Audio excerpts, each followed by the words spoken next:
Okay, let's check the mic. Okay, perfect. Thank you. Good afternoon, everyone. My name is Yves Chung, Chief Development Officer at Toronto Community Housing. Like Jan said, I do things slightly differently. I used to work as a medical scientist at the Toronto Western Hospital.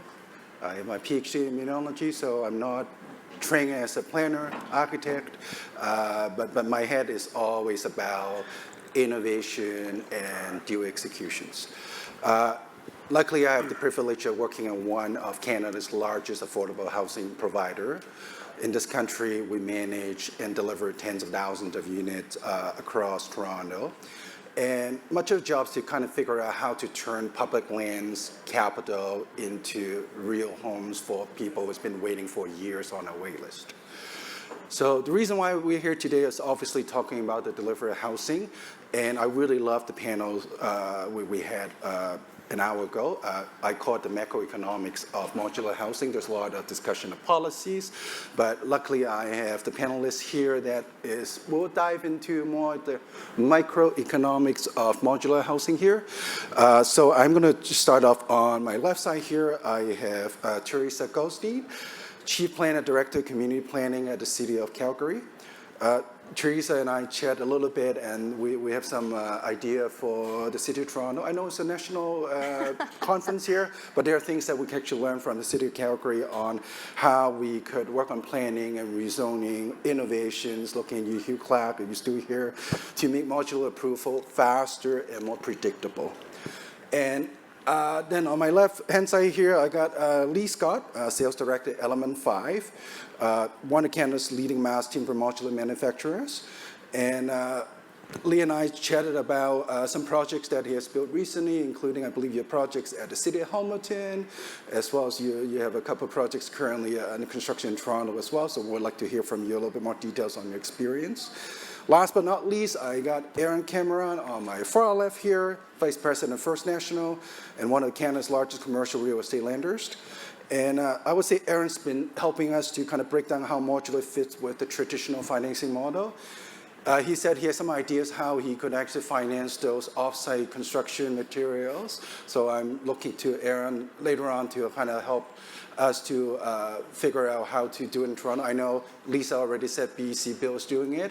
My personal experience in Toronto is still remaining a challenge, so I'm looking forward to it.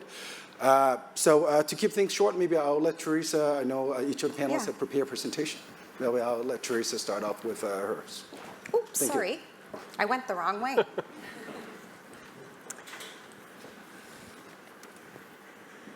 Hi, everyone. We've had a couple of incidents here already. And Lisa started out by saying she wasn't going to talk about all of the, this is how we should do it. What I will say is I'm going to talk a little about how we've been doing it in Calgary in hopes that you can take away some nuggets for your own departments, your own projects.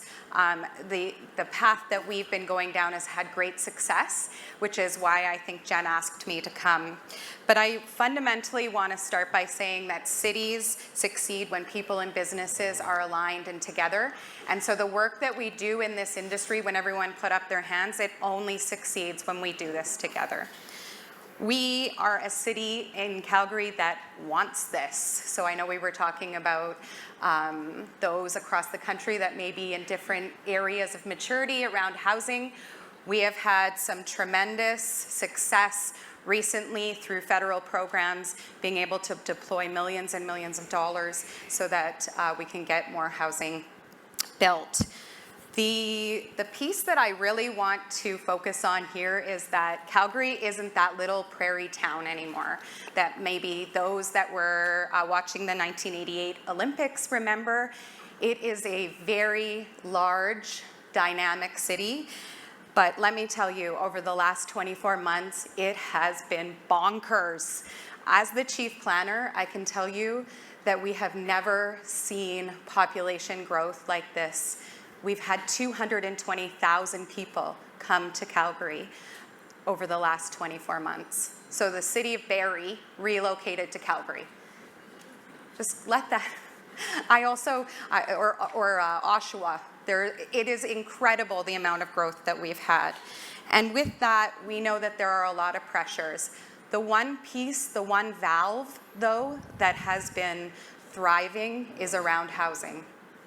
And that's why I think that Jen asked me to come, because even though we've had this tremendous growth and lots more to go, we have had some successes. So what I want to do and share today is just 4 of the many successes that we've had and what's been working. To say that these are tools are an understatement.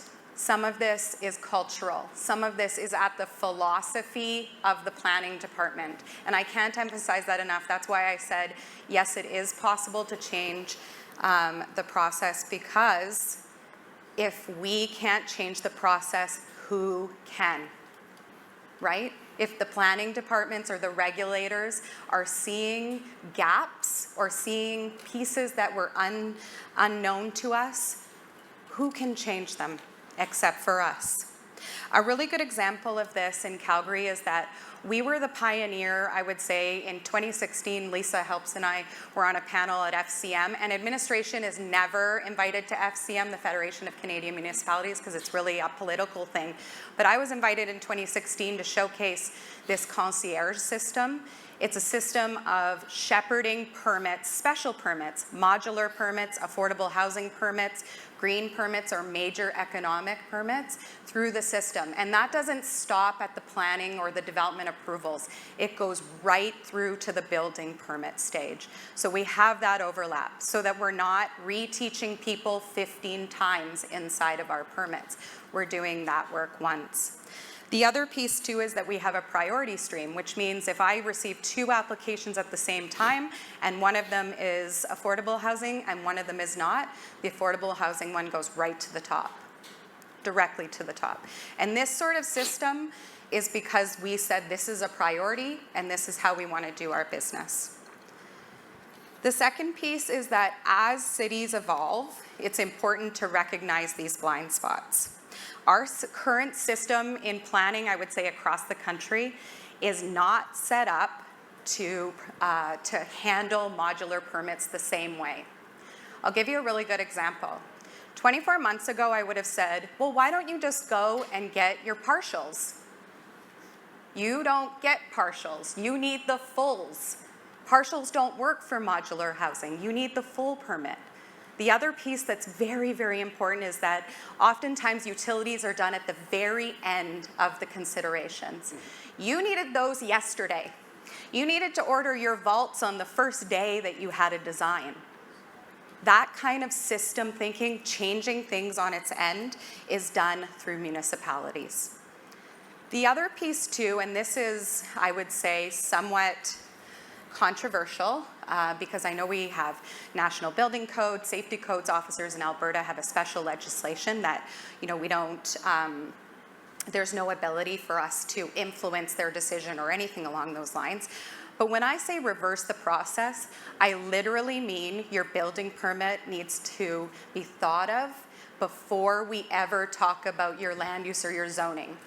The reason that we do this is because the zoning, we know, usually takes the longest. It has the strict regulatory process that needs to go through council. But if we talk about your building permit then and set your zoning up so that it's very enabling, you can see the change. 5-month land use, 18-day review on the permit, on the modular permit. I know I was trying to find my counterpart from the City of Toronto, because I know that 96 days actually is very good. 18 days really means that we have everything in line at the land use stage. And the last piece, because they only really gave me 5 minutes, although I could probably talk about this for 2 days. Oh. Next one. I'm sorry. Did I go past this one? No. Yes, you did. Okay, and then the last one is about modular myths. I cannot underscore the importance of dispelling this. In 2016, when the first real modular housing started to be built in Calgary, shipping container was the second word out of people's mouths. We're not talking about shipping containers here, guys. Finding trust in modular is probably our greatest, as a sector, our greatest imperative right now. And when I say finding trust, I mean send your staff to modular school. Understand the nuances of factory built and modular housing before you start reviewing it. Just like you don't take your fridge apart when you see the sticker to make sure that it's okay. When we see the sticker, the A277 certification from CSA, we have to trust it because trust means faster permits. Thanks.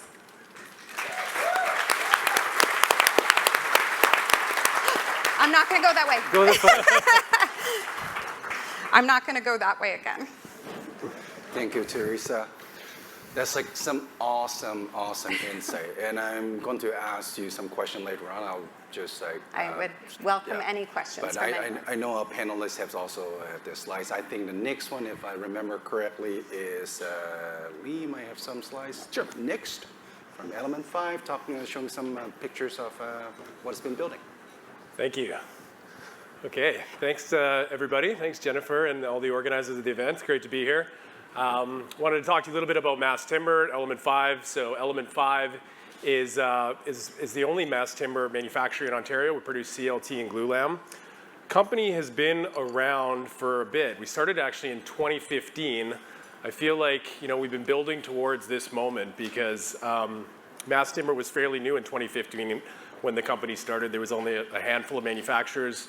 Mass timber really started in Europe back in the late 1990s and didn't make its way over to North America till quite some time. So in 2015 it was fairly new. We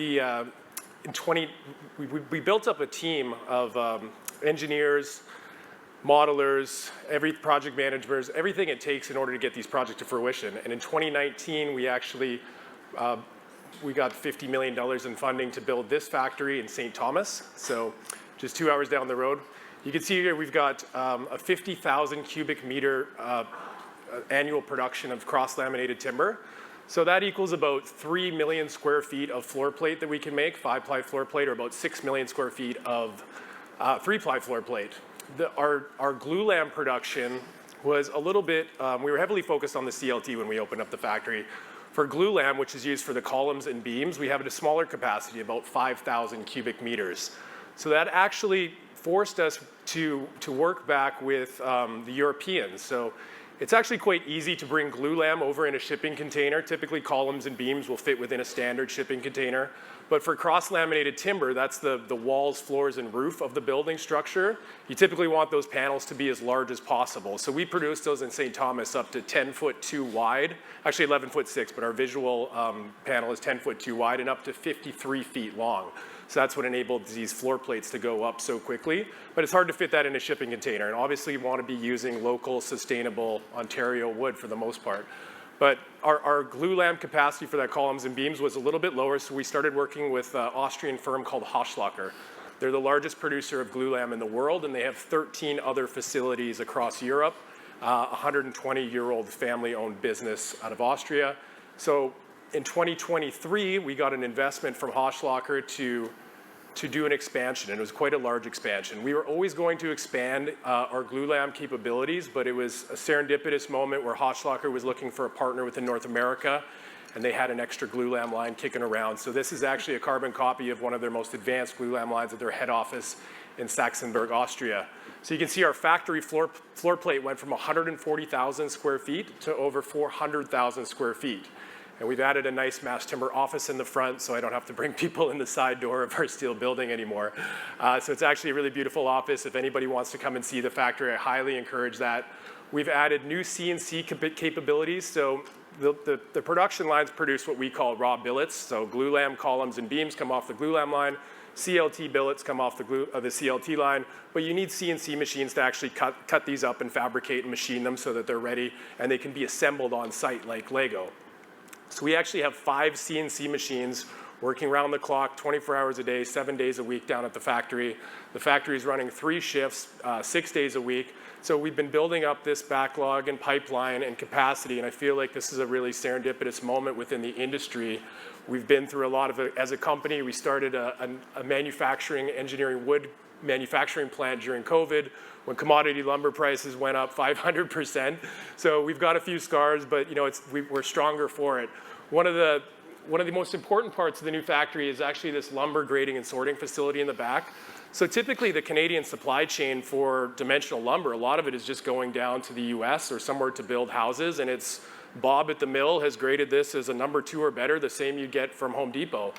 This lumber grading and sorting facility has what's called the GoldenEye X-ray technology. It's by Microtech. It's a huge X-ray machine that actually grades the boards for strength, X-rays them and gives them a strength characteristic, and as well as visual quality. So we're actually able to fully utilize our Ontario supply chain to a much fuller extent. We can take what would have been visually graded lumber from the mill and upgrade that to a machine stress rated lumber.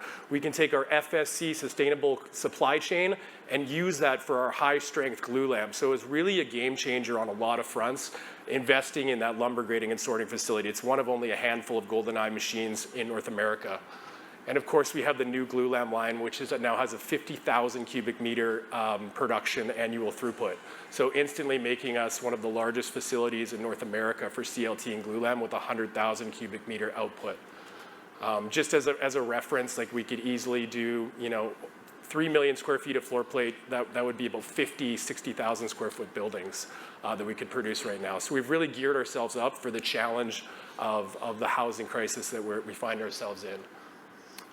The main products, I've talked a little bit about it, CLT and glue lamp. CLT used for the floor, wall, and roof assemblies. Again, we make those up to 11 feet wide and 52 feet long, about 3.5 meters by 16 meters. The glue lamp, same thing, we make that up to about 13.5 meters, and in all different sections and sizes for the columns and beams required for this structure. So we're making a full structural kit of parts for the building to be flat packed delivered to site. So as opposed to other full volumetric systems, we're flat pack delivering this, which gives us a little bit greater variability to deliver to longer distances and still be very cost effective on the logistics. We're still doing a digital twin of the building, and we're coordinating all of the mechanical, electrical, and plumbing openings so that these buildings are still getting assembled on site. And you've thought through the coordination of all these systems so that when trades get in there, not only does the building go up very, very quickly, but it gets fitted out extremely fast too, and there's far less change orders, site instructions, which gives owners a lot more cost certainty. So I want to go back one actually. So we have, that doesn't happen without a great team behind you, and that's what we've been building up, systems, processes, and a team over the last 10 years. It's not an easy thing to just jump out of the gate and start producing millions of square feet and multiple buildings. You have to have a great team in place. And so we've got an amazing estimating team. We've got a very robust engineering team that we've built up, over 25 engineers on staff now, 25 modelers. These are the people that are putting these projects together and bringing them to fruition and executing on them so that we can scale up and harness the industrialized processes in our factory and get more of this product out the door. So the team is essential, the factory is there, and we're working with preferred installers right across North America, really heavily focused on Canada right now, obviously, to put these buildings up. But depending on the size, scale, and maybe union requirements of the building, we've got teams across the country that can put these buildings up cost effectively and very quickly. So we started out the gate in 2021. The factory broke ground in 2019. This is one of our first projects to come out in early 2021 once we had all our certifications and all the equipment was commissioned. It's a 26,000 square foot affordable housing project, 41 unit women's shelter in Kitchener, Ontario. This building is entirely CLT because we weren't certified for glue lamp yet, so we designed it with CLT. But we designed it under a design build delivery method with the team to optimize it for mass timber. It has to be optimized for mass timber to get the cost to be competitive and to really harness the abilities of the offsite manufacturing. So this building went up, the structure went up in 18 days.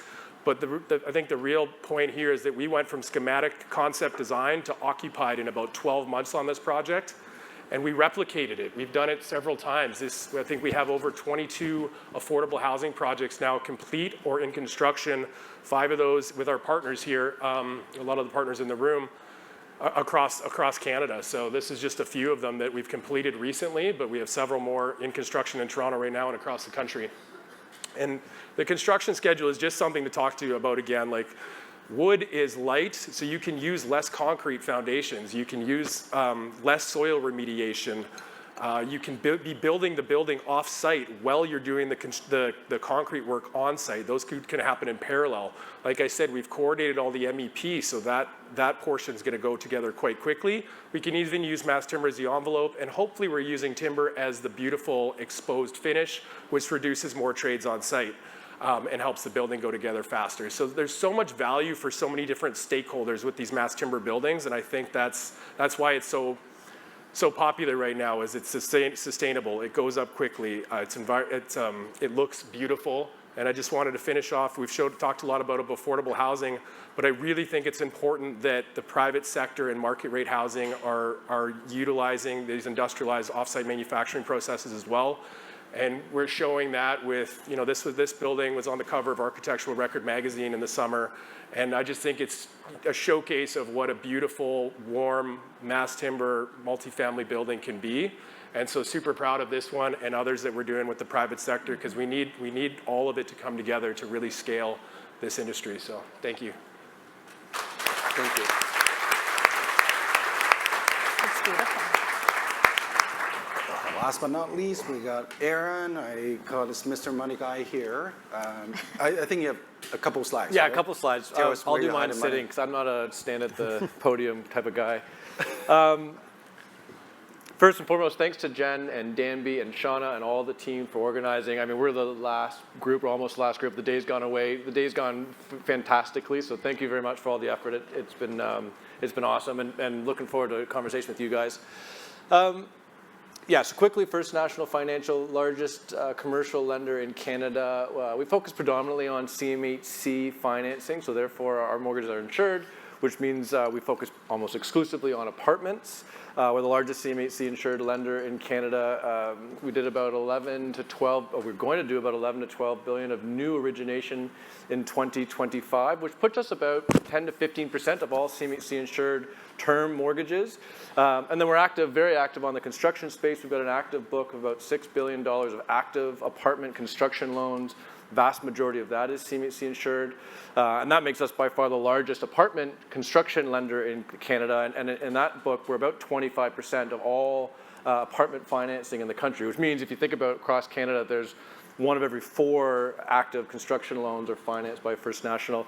My job, I run the operations for First National, which kind of puts me in the middle of a little bit of everything. One of my roles is partner with CMHC, and so I'm staring at Vesna, who works at CMHC, is to be the relationship manager and manage the CMHC partnership, and of course manage all the policies and work with CMHC to make sure that what we're doing on the front end as approved lender kind of jives with CMHC and what they're doing from their policy perspective. And so I find myself here today because I knew that CMHC was working on sort of a modular pilot. Of course, I'm a real estate nerd. I guess I should mention I also co-host the Commercial Real Estate podcast. And so I've done 400 episodes with experts all around the country on every nook and cranny of a topic within commercial real estate. So I knew modular was coming. I could see how modular may be of value to the apartment industry, to the affordability challenges that we're having in our industry, et cetera. And so I started working with CMHC and Vesna actually in particular, to try to figure out just how First National could help with the rolling out a financing solution for modular. Do you want me to keep going, or do you want to take it back, Yves, and we can jump into... Maybe I'll jump into some spicy discussions. Sure. And, Spicy. My slide speaks to what I will say, so maybe I'll go back to it afterwards. Yeah, Okay. absolutely. Thank you, Aaron. So we have another 33 minutes, so let's jump right into some interesting points that our panelists have already made, maybe starting with Teresa. So we've been talking about permitting process, and you mentioned in Calgary, you literally turn things upside down by granting a full building permit before things even started. But you can imagine in Toronto in particular, we're still struggling to get shoring excavation permits sometimes. And you can imagine I'm going to bet all my money that building with a crane on top, they're still running on a conditional structural permit that don't have a full permit. Right? We're laughing, but we accept this is like the way of life for us in Toronto. However, my understanding is that to build modular, according to the CSA 8277, that you need to have a full building permit granted before you could even fabricate. Maybe that is something I want to pick your brain on. How did you do it in Calgary? And how can we do it better in Toronto? Because we kind of want to learn from your experience, because I don't think our current system will work right now. Well, I'm also not going to say that everything is perfect, and even though I think we've been having really great success, there's a lot of room for improvement in specific areas. I think foundationally you have to say what are your priorities, and my board, who just turned over on Monday, 14 councillors and a mayor, they said that housing was a priority, and the way that the city can facilitate and scale up housing is obviously through economic grants, offset programs, et cetera. But the biggest lever in our purse is how fast you can get your permits. And so we went from a single or silo type or departmental level review to what I had on the slide. It's called DART, which is our Development Application Review Team. It's all specialists underneath 2 generalists. So there's only 2 people making decisions, and there's only 1 person that's shepherding the urban planner and the engineer are together. And all parts of the permit, so even like the waste, the fire, everything goes through that. It's not perfect, and we will see some conflicting pieces, but it's on the team to rectify that, as opposed to like sending out the review and having you chase through people, chase permits. The other piece on the building permit, so of course you can't get your permit released until you have your zoning or have your development permit. But what we have decided is that some things just don't actually need development permits anymore. We know what they need. If you need drainage only, but you don't need all the other stuff, add that layer to your building permit. There's nothing prohibiting that. We need to confirm, obviously, all of the site servicing, et cetera, but there's nothing that requires us to process things the way we have always processed them. And that kind of mentality is how I run my department. All the engineers, everyone is under me, which I think helps, so that we're not actually going to 15 different departments. Everybody is under community planning. Thank you. I think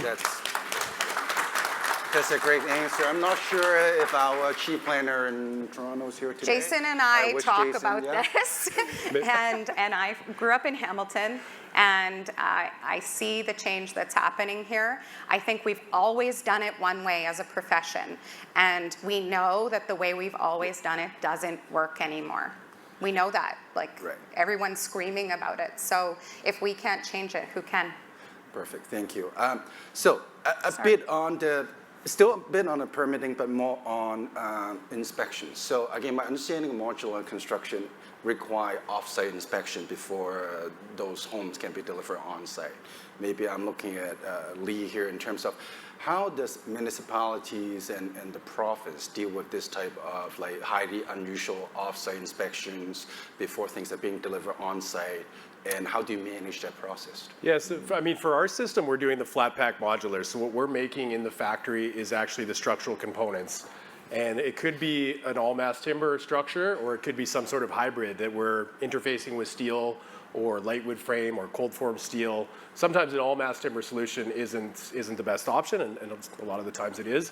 But we're making the structural components. So for us, our construction site is our factory, and that plays into construction financing and also inspection. So what we're doing is, and you talked about building permits. There's a lot of work that has to be done before building permits by the team, and the supply chain really needs to be engaged to make sure that that structure is fully optimized and going to come in at a cost-effective number that's actually going to get built, right? So having some structural solutions that are pre-vetted by design teams might be a great idea. But we've got to do a lot of work to get to a building permit set. Typically, you're going to want at least indicative connections. Some municipalities want stamped connection design from us as a manufacturer. And if we get held up at building permit, it's just a real stutter in the whole process, right? We've got to do a lot of work before building permit, a lot of work after. So if there's a pause during getting that building permit, it really slows down the whole process and screws up your schedule and everything else, all the planning that you've done. For us, there's even more work to do after you get to 100% CDs. Once we get to 100% construction documents, as an offsite manufacturer, I'm going to take that and I'm going to give you my interpretation of that design through an issued for approval set. So from the CD set, I'm actually going to build a full 3D model, a digital twin of the building that has all of the steel interfaces, all of the mechanical, electrical, plumbing, penetrations shown as they go through my structural elements. And I'm going to create a set of drawings that show that.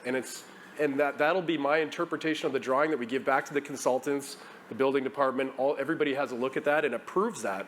Once those are approved, they usually come back with a couple comments. Nothing's ever perfect the first time. But once we have those comments integrated, I can't make anything until then. So there's an extra process in the design side, but that's what enables the speed of construction on site, is all the work you've done and planning, and you've built that building. You're building it twice. You build it digitally, and then you build it on site, and you basically are assembling it on site. And the more proper work you've done on the front end, the less challenges and surprises you're going to have on the back end. And it's a lot cheaper to do something on a computer and click your way through that change than try to do it on site with change orders and site instructions, and everybody stops what they're doing and starts finger pointing. So you're going to put the time in somewhere. It's better to put it on in the front end. But as for the inspections, I mean, that's really our inspection, is issuing that issued for approval set and saying, this is what we're going to make in our factory. Do you agree with this? Yep. And then when it shows up to site, everything is good, and we've got a nice construction sequence laid out that we can go and everybody's happy. Thank you, thank you. Now, one more question for you. So I actually told my 10-year-old son coming to this modular summit this morning, and he asked me, is building modular like building Legos?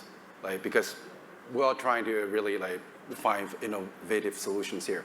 But maybe a question for Lee, just continue on this discussion. What exactly is modular housing, right? You mentioned mass timber. I was talking to Mark Richardson from Housing Now. He said, well, here's some good idea about the steel frame structure, right? Yeah. I know you guys work on modular. I believe I saw Grove Construction told me about the steel frame. I grew up in Hong Kong. They do the mix system using mostly construction with steels. There's so many products out there, and I'm sure we talk modular, but what exactly is modular and why is it better?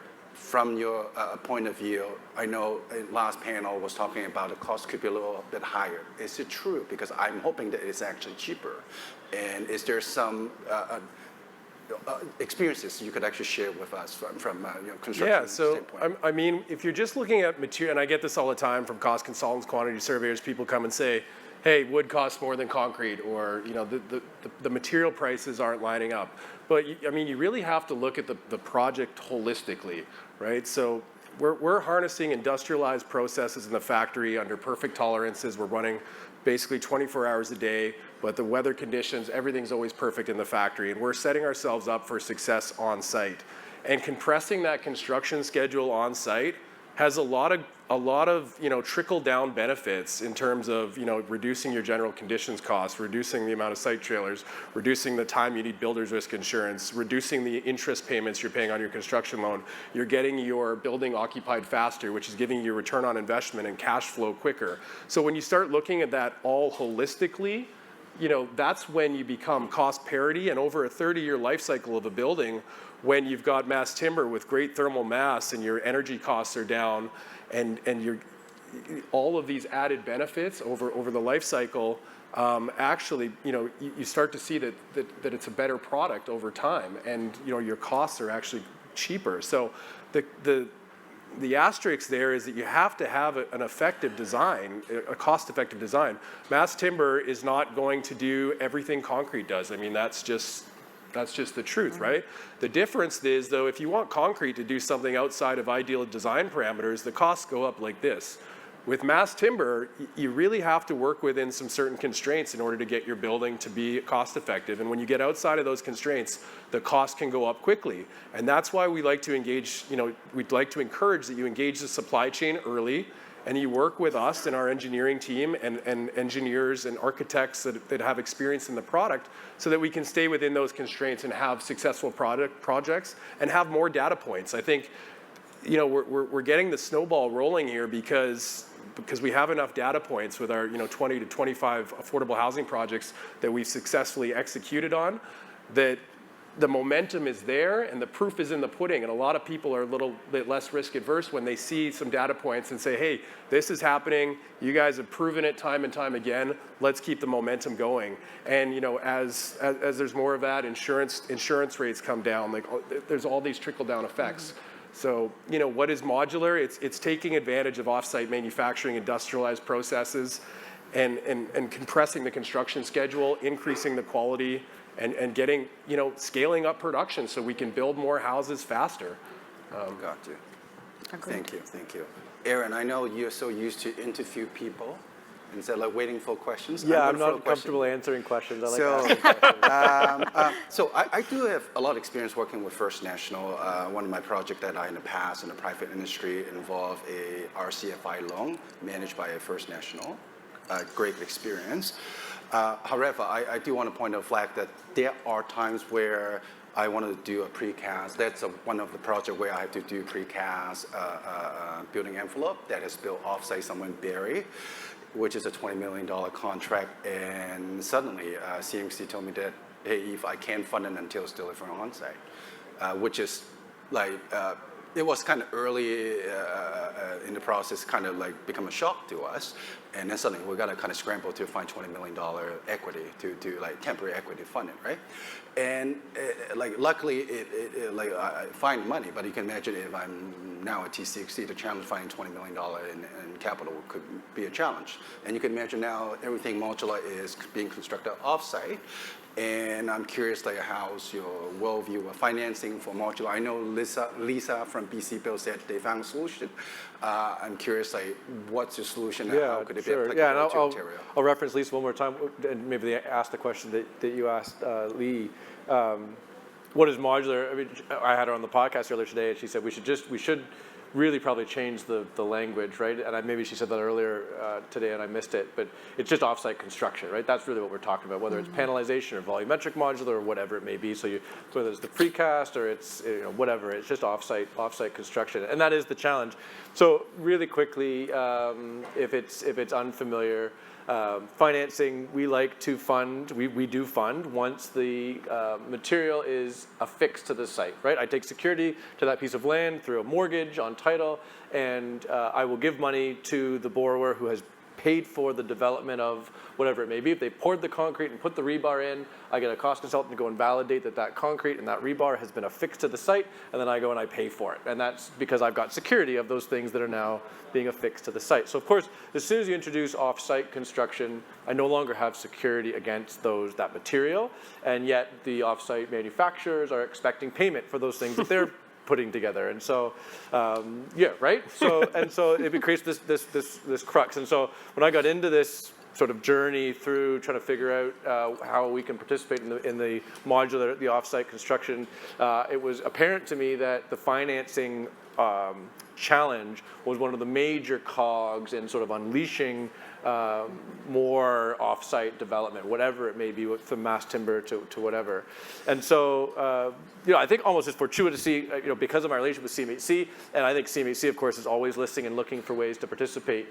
They had already kind of been down this road and been exploring how to solve that problem. And so it has been solved. Like I'm the messenger. It wasn't me. It was solved by CMHC, but you need to leverage approved lenders, so we can help you with it.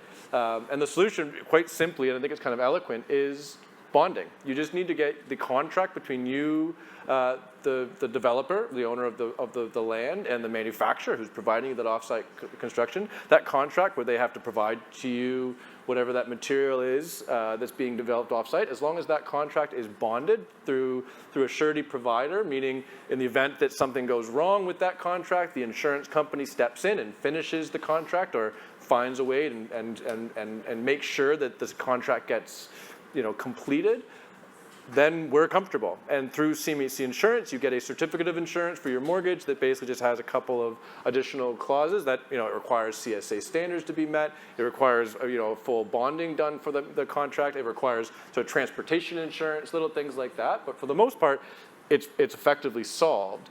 And therefore, you can then access any of these CMHC mortgage loan insurance products, the MLI insurance. That includes MLI Select, which is the one that allows you, if you have some affordability or environmental or accessibility components or social benefits to your program, to your product, your premium gets discounted. You can get higher leverage points. You get discounted in your debt service coverages. So you can get upwards of 90-95% loan to cost on your modular development or your offsite project, as long as you can get that contract bonded. That's the question, though, right? So this is and this is the crux, and maybe this leads us into just a general conversation, right? The challenge who should there. provide the bonding? Pardon me? You think, like, say, T6C contract element 5 to do a Well, it's the project? manufacturer, right? Like, and so this would be more a question for Lee about whether he's bondable or not. And so these surety providers, if it's useful, the surety company will. All they really do is ask for 3 years of financial statements from the manufacturer and want to do a review of the financials and look at the balance sheet to make sure that they're confident that that contract will be delivered regardless of what happens, right? Yeah, and bonding, I mean, if every contract you go and get that requires bonding, I mean, like we're fortunate enough to be part of a larger company and be well financed, so bonding is not a huge issue, but you do have a certain amount of bonding capacity within companies, right? So if you're doing 100 projects a year and every one of them has to be bonded, you're going to run out of your aggregate bonding capacity fairly quickly, right? So we're looking at alternative methods like bank guarantees and other things like that. There can be alternatives to bonding. Yeah, and I think this is just the new environment, right? And I think it's interesting sitting here watching this fantastic event. A lot of conversation about just how the public sector is going to be motivating these things, right? And how the public sector is going to be participating in these things, and so they kind of operate maybe on a different risk level. I'm obviously a private lender, and I finance almost exclusively private development. So I can tell you from a private to private perspective, that bonding is going to be a requirement for those projects. And so figuring out to get the scale necessary, but that's maybe the next step, right? And find the manufacturers that are large enough, that are sophisticated enough, that are ultimately bondable. Yeah, what we've seen, and sorry. No, I was going to add, though, it talks to the maturity of the sector and the piece around maturity. And the more that we do something, the better tools we have to mitigate risk. And like you said, if there is a political or a government role in this, we did a hard look at development charges as part of this idea of scaling up.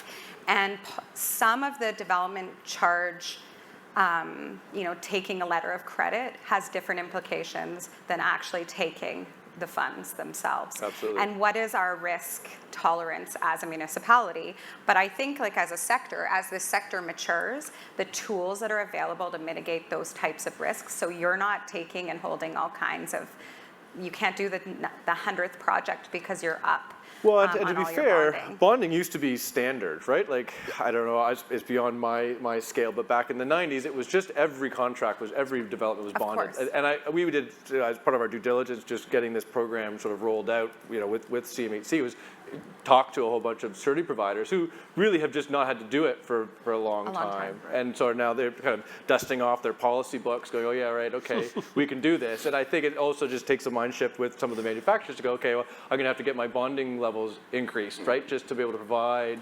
I mean, again, just take a step back. We're here for the modular summit, but this is a housing affordability sort of discussion at large, and it's going to take the private sector and the public sector and off-site construction and lots of other things to be able to solve this problem. And this is just one aspect of it. Right? Yeah, and a piece to that is really around rewarding performance, though. And so if I think about how development charges work, the better you are, the better you perform, the more insurance or the more projects you have, the less securities that we take as municipalities, as an example. So like car insurance company. Exactly. You're a good driver, you got if you're a good driver, I have teenagers, so I understand this completely. And that would be, and that great comment, because I mean, working with our partners at CMHC, let's say I've got, Mattamy Homes, who's entered the manufacturing space here in Toronto. Mattamy is Peter Gilligan, a very, very large, easily bondable. They're all over Calgary. And then if I've got a large, multi-billion-dollar sophisticated organization that's the developer on that side, now I've got two multi-billion-dollar organizations. I probably have a little bit less concern about the performance on that, but that's Yeah. a different scale, right? I think at the onset, we're going to be talking about smaller developers and Yeah. smaller Now, manufacturers. you and bring that smaller up. A sites. very good point is I know, and sorry to kind of like jump into discussion, but there are, as you can imagine, Toronto. I'm going to use Quayside as an example, right? There was an RFP that went out 2 months ago asking like nonprofit partners to come in to build Quayside. Obviously, that's not a modular example, but you can imagine there's some smaller nonprofit who want to do something, but they don't have $1 billion. They probably have millions of dollars on the balance sheet. And how can you, from a financing perspective, help the little guy to succeed in delivering like modular housing? Because Yeah, well, they don't know how to do it, and maybe the insurance Yeah, company support it. so I mean, certainly they've got to familiarize themselves. I think Teresa kind of hinted on this, or I think this is ultimately probably the theme of this whole gathering is that we all have a very basic knowledge of this industry, and we need to learn over time. And so I think there are lots of tools to do that. I'm sure you've got sort of a consulting arm, right? If I'm a developer and I've never built with mass timber and I want to start, I probably come call you, and you're going to explain to me sort of the challenges, right? There's the Canadian Offsite Alliance, which is, I can see the founder sitting right there. You can join that group. There's a group of people that are working on offsite projects, and they can share information. Like there's lots of ways to do it. From a financing perspective, I mean, the reality is through the federal government, through CMHC Insurance, you're afforded the exact same programs as anybody else, whether you're a multi-billion-dollar pension fund or you're looking to do your first sixplex or 5plex, or it's 5 units or more to qualify for CMHC Insurance. You're offered the same program, so it is available to you. But I would suggest getting the expertise, getting consultants and things like that. Yeah. Can I go on one quick tangent while I've got the mic, just quickly? And Teresa mentioned it, just about development charges. Yep.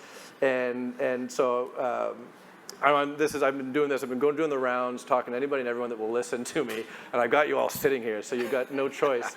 Development charges are a great tool for motivation and to incentivize, as long as they're waived and not deferred. And I'm curious, actually, Teresa, if you've come across this or not. So, of course, I'm giving out this mortgage and I'm financing the development, and that's fine for DC deferrals during that development phase. But as soon as I term out my mortgage, I can't have outstanding taxes at that point, right? Property taxes have to be paid. DCs, being a form of tax, has to be paid. And we're hearing and seeing municipalities across the country talking about 5-year and 10-year DC deferrals is a great way to keep costs down, incent development. And we've had clients now show up with this DC deferral for 5 or 10 years, and we go, oh, really sorry, but I can't honor that. I can't recognize that. You have to have your DCs paid at occupancy.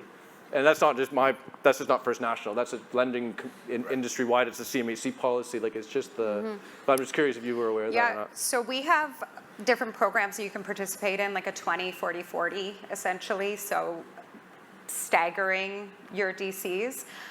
The conversation, though, if I bring it way up to the scale, is what are we using DCs for, and what are the funding mechanisms to offset those charges? So if homeowners, who are the ones that are paying for them in the end, are not paying for the recreation fee, who is? And so I would say the conversation probably relates to that. We keep talking about the municipalities and the federal. This provincial role that's in the middle obviously is a big consideration here, but total deferral is not possible. Yeah, waiver's fine, but then someone's got to cover the cost to you. Yeah. Correct, but a total deferral right now in our current system is just not possible. No. Now, I'm going to jump to Lee and ask this question, probably more generally for the panel as well. What is the most common mistakes you've seen developers or architects or consultants make? Like you can imagine, I would say 90% of consultants and developers sitting in this room or in the city know how to do conventional very well, right? But when it comes to modular, we all have a learner's permit right now. And the last thing you want to do is change orders. I've been told that change order in modular housing is even more challenging because once it's built, it's built. Yeah. So kind of curious, what's your view of it? You've been through 100 units now. Can you tell us like what's the one most common mistakes you've seen, and maybe so that we could learn from I mean, I think the most common mistake is probably like an obvious one of just not engaging your supply chain early enough. And getting too far down a design path that is not optimal for modular offsite manufacturing. So I see it time and time again where, if we just would have made a small change in your grid, the most important part for a mass timber building to be cost effective is really the structural grid spacing. We're making CLT floor plates out of 3-ply, which are about 4 inches thick, 5-ply, 7-ply. The most ideal floor plate is a 5-ply, 7-inch thick at a 20-foot span, and I've got a 40-foot panel spanning 2 20-foot bays. If you get down a path that you've got a 22-foot or 23-foot bay, we could have just changed that a little bit earlier on. We do have flexibility in different strength grades, but for me to go to 5-ply to 7-ply, I just added 30% volume to my floor plate, and that over 200,000 square feet or whatever the size of the building is, that's just a job killer, right? So these buildings can be death by 1,000 cuts, and engaging your supply chain is only a phone call away to get a second opinion. Like, I will pick up the phone day or night and talk about a project, send me the drawings, I'll have our team look at it, our engineering team will analyze it, we'll give you blunt feedback on, if you're too far along with this one, let's get the next one, at least you know what you're looking for. But we can be very cost effective on design, schedule, and execution if we're engaged. So I mean, that's the most obvious one. There's a million things that can happen down the line, probably other challenges, but just pick up the phone and call somebody for some advice before you get too far along down a path and it's too much rework to change it and be cost effective.